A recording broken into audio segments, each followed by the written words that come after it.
Well, here I am again. I told you from time to time I was going to show you things going on over at this house, and look at this. Last time, if you will recall, there was nothing of the sort like this before, right? They were still framing the walls underneath and the floor joists and all that kind of stuff. I'll take you down there in a minute.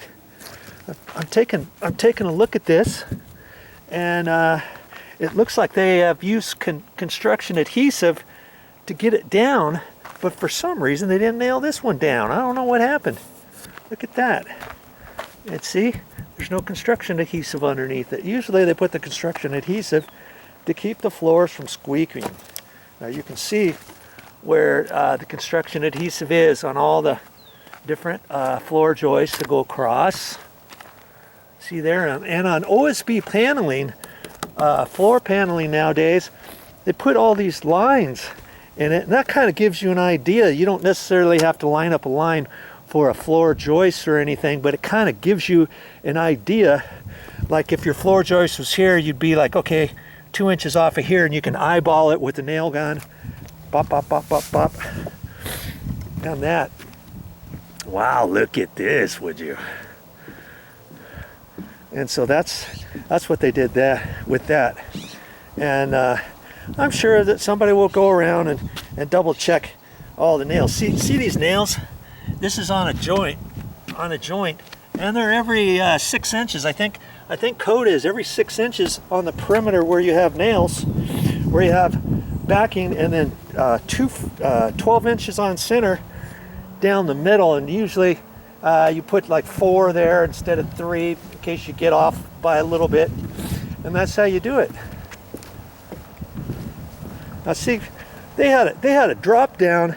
They had a drop down on some of the floor joists over here, and I wasn't quite sure why they did that, and now I see why, because they've got this area lowered down in here for some reason. Maybe there's going to be a shower here, or there's going to be something else there. Who knows? Now see, if you go to the store and you see construction adhesive, they're usually in small tubes. Look how big this tube is, would you? Look at that, it's huge. And that's for a big, huge caulking gun like that. You see? Look at that. See, there's some stuff right there. They just left it out here, and they'll be back. They'll be back in a day or so. And see, this is probably where the stairwell, it's going to be. This is the stairwell that's going to go down to the lower level. Now see, this is going to be considered a 2-story house, even though on the main floor right here it's just 1 story per se, and then you go downstairs and you go into an area. It's not a basement, it's called a walkout. I call it a walkout. I don't know if you can call it something else too, but it'll go down. So most of all of their main area is going to be on the top floor, which is the regular floor as you come in from the garage. And that's what I like about this type of house, because you don't have to go up any stairs to your main bedrooms will be on the main floor, and then you walk down. You can have guest bedrooms and a great room and something else downstairs and all that kind of stuff, instead of having a 2-story. Basically, it's like a 2-story. And instead of a 2-story where the main floor is here, and then you have to walk up a flight of stairs to get up to the bedrooms. You know what I mean? Okay, so wow, that's pretty cool. I was hoping they were going to get to this point. I was here, what was it, 4 or 5 days ago, and they were just doing the framing down below, and I figured they would have the floor up by now. And they've got a crew. There's been a crew of 4 guys, 4 framers, 2 guys. You can get by with 2 guys who are really good, and then 2 apprentices who will help do all the other kind of stuff. Okay, so let's just kind of walk in here and take a quick look-see on here. And see, they got some walls ready. This wall here is ready to flop up. That's how they kind of build walls. they'll build a wall flat like this, and then they flip it up, and see where that line, where they've snapped the line here. And so I know that wall flips up to here. This is a little section of a wall that they decided not to connect with that, with the door opening, and that goes right here. And then there's another wall that comes along over in here. So, you know, when you have limited amount of space to build your walls, you just have to do what you got to do. You know what I mean? And man, this is kind of interesting. Where this wall here is a 2x6 wall that's going to go from here to there, and then the next interior wall. Most interior walls are 2x4 walls. See this wall here? It's just, that's considered a 2x4 wall. That wall's going there. That's a 2x4 wall. And this other little section is a 2x6 wall. Here's another wall over here. When they flip that up, that's a 2x6 wall. Now the reason why that's a 2x6 wall, I can see, is because they've got some plumbing pipes in here.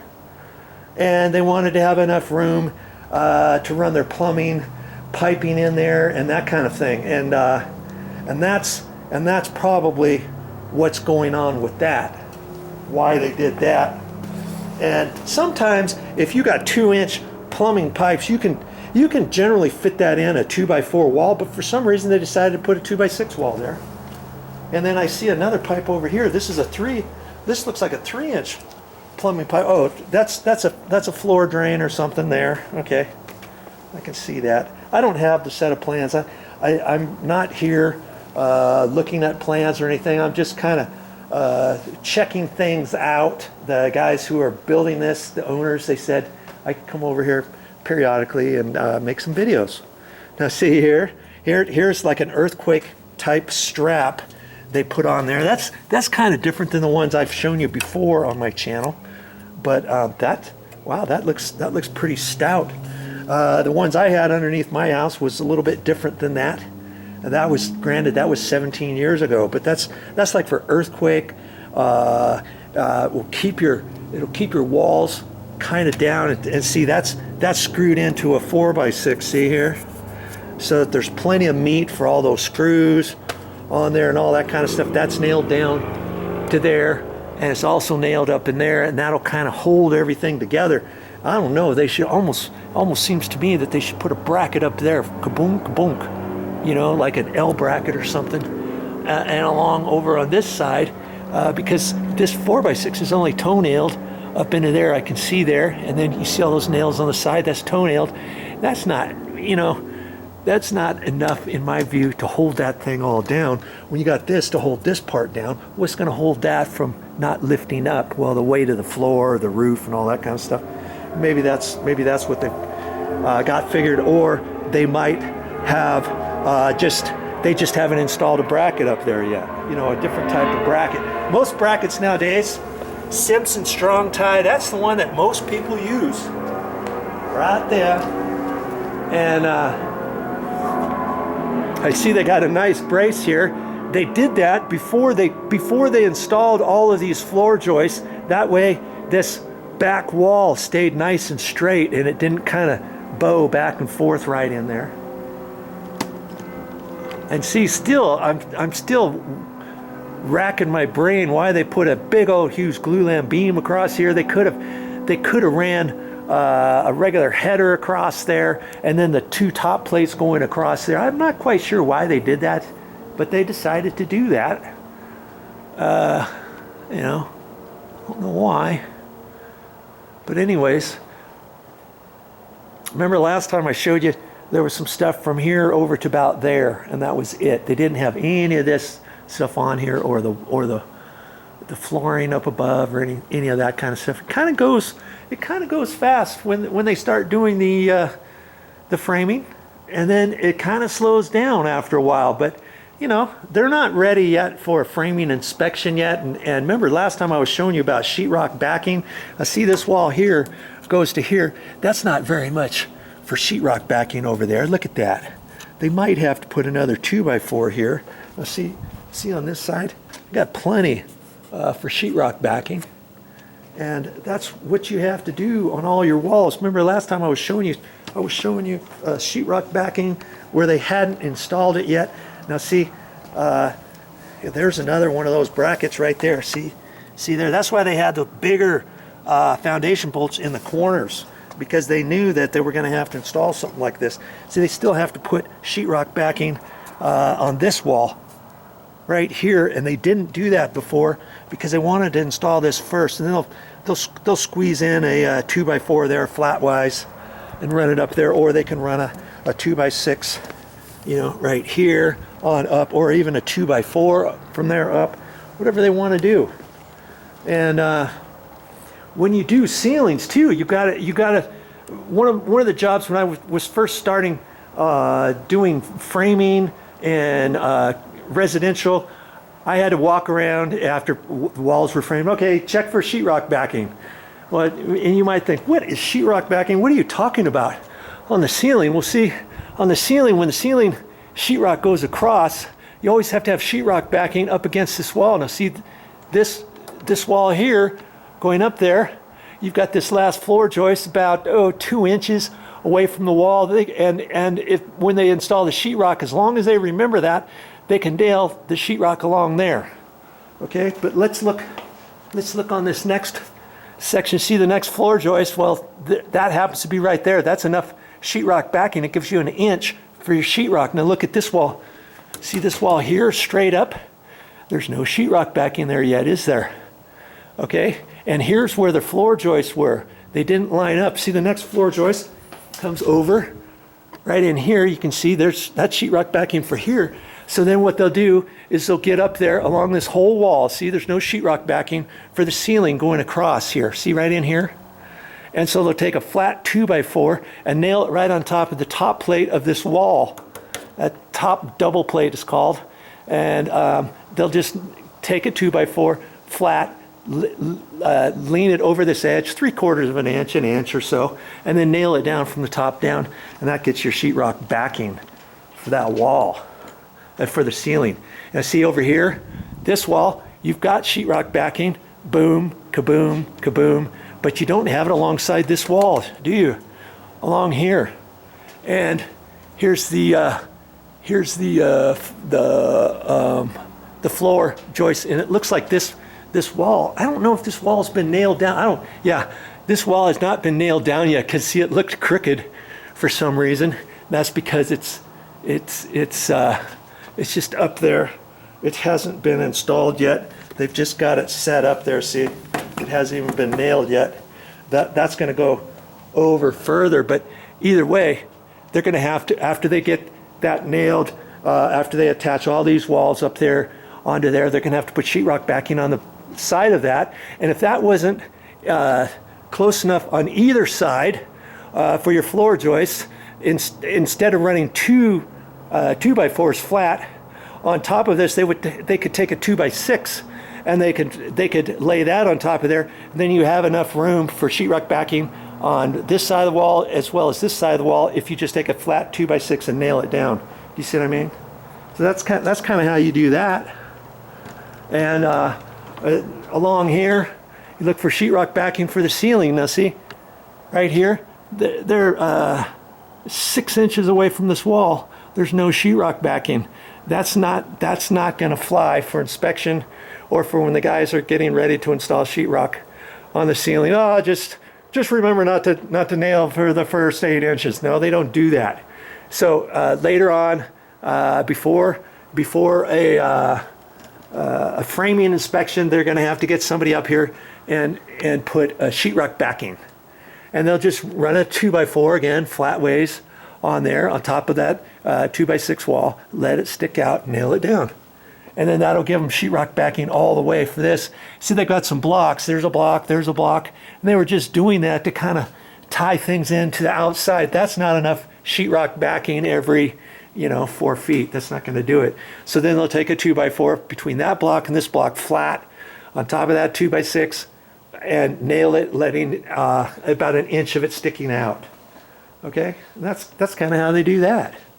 It's very interesting watching them frame and stuff, and And you know, all this stuff is on, well, not all of it is on the plans, but a good amount is on the plans. But then the framers still have to know how to attach things, how to strap things, and you know, like strong Simpson strong ties and stuff. There's all kinds of different strong ties, so you have to look on the plans, read it, and make sure you've got the right one for the right place at the right time.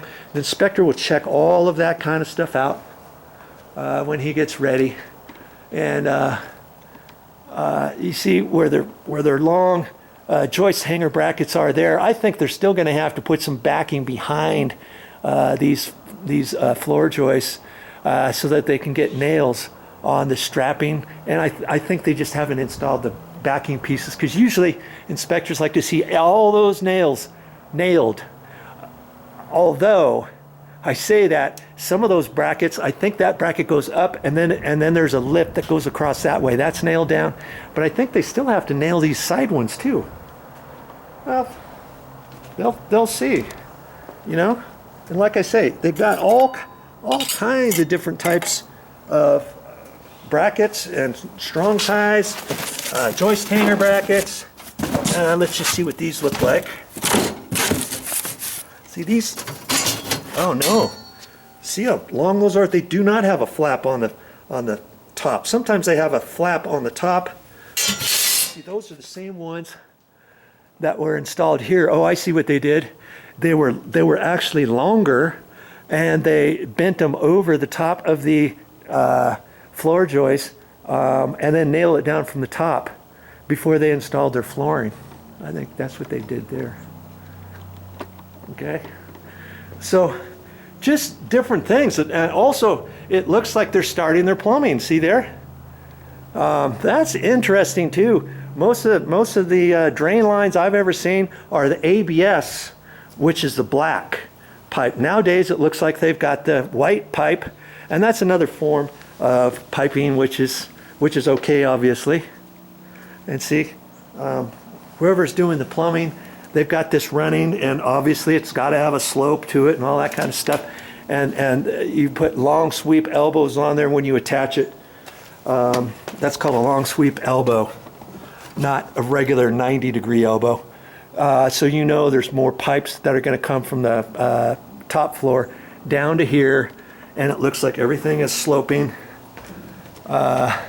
See here, you got, remember that's where that floor drops down right there, and then you've got the drain line coming down here, kaboom, long sweep Y, which is that, and it comes in, and then it comes down the wall, boom, right there, and then it goes to the sewer line. That's your main sewer connection. All your sewer lines are coming from everywhere. Whenever you do that, you got to start with the big pipes. That's a 3-inch pipe probably, and then it comes over, and then this is 3, and dependent on what kind of drains you have for sinks and stuff like that, you can run a 2-inch pipe, but for toilets you got to run 3, and then you've got vents up above that. All that kind of good stuff goes into play when you're talking about plumbing, obviously. And see, here's another one of those earthquake straps, I call it. That's for earthquake, that's for high wind, sway, and to keep this attached down to the concrete stem wall, and that will help hold this whole building down. See, here's another one here. Remember, I showed you there was one over there, there's one there, and I think there's probably one over here in this corner. Let's see if there is one in this corner. I think that I thought there was. Huh? Nope. Nothing here in this corner. Okay. Maybe they don't have any down here for some reason, but I can see they have a big bolt. Here's a big bolt right here. See? Right there. You know they're going to put a nice big one there. Here's a 6x6 post there where this is going to be strapped to. Here's another one here. See? They just haven't installed them yet. And that's gonna keep this held down to the foundation. And like I say, all buildings are are different. You just have to, whoever designs your plans, they'll check with the building department. They know what the codes are and all that kind of stuff. I'm still kind of wondering why there's not anything over here, and I don't know if they missed it or if it's just not required. That's just kind of odd, isn't it? I'm kind of thinking they missed it, because I don't see it anywhere, and that's right on a corner. We saw that other one had one, and we'll see. And if they didn't get it, and the inspector requires it, what can they do? Well, they'll have to drill a hole down into the concrete, epoxy, threaded rod down in there, and install stuff that way. See, like that. I'm thinking there's supposed to be one down over there. I'm just thinking that to myself. Okay, all right. I think that's all I'm going to show you on this particular video, and hopefully you get the idea of how things work when the building goes up. That's all I got for this time, but I'll be back with more videos. I don't know what I'm going to show you next time, but watch for it on my channel. I'm sure it's going to be something that you could learn from. Here's something I wanted to show you. See this strap? It's pretty stout stuff, and it's really super long. And I'm thinking they're going to use that. They're going to unroll it, and they're going to use that, and they're going to nail it on this wall before they install plywood. It's in lieu of this 2x4. See how they nailed this 2x4 on here? They did that when they were framing.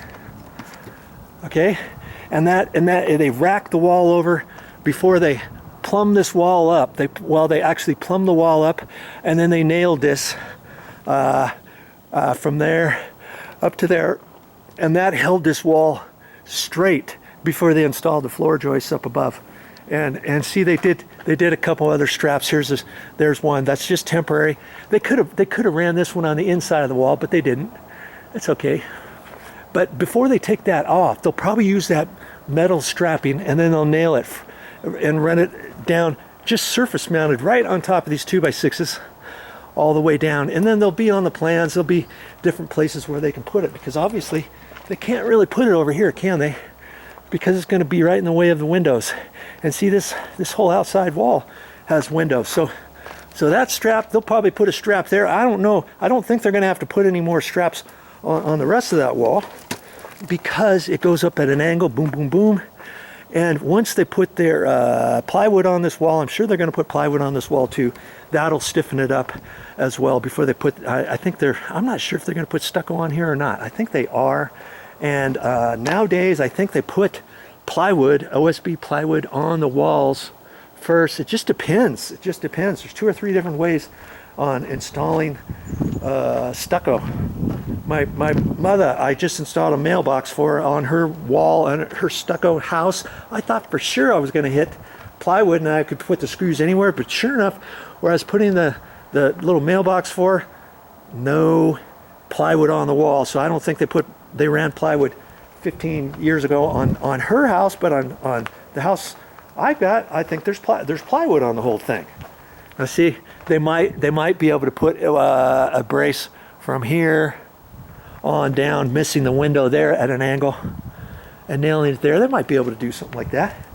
And here's another place where they can put one, and they'll just have to check the plans and see, they just haven't got this all done. I think this is going to have some studs in there, and they might be able to put a brace there, but see, that's not very long, is it? So they may not put one there. And then when they build their exterior walls for their main floor, they'll put some in there too. So that's what that strapping is. Okay. Years ago, they didn't have that type of strapping. They had 1x4 wood. Where that 2x4 is, you'd rack a wall, and you'd hold it up there.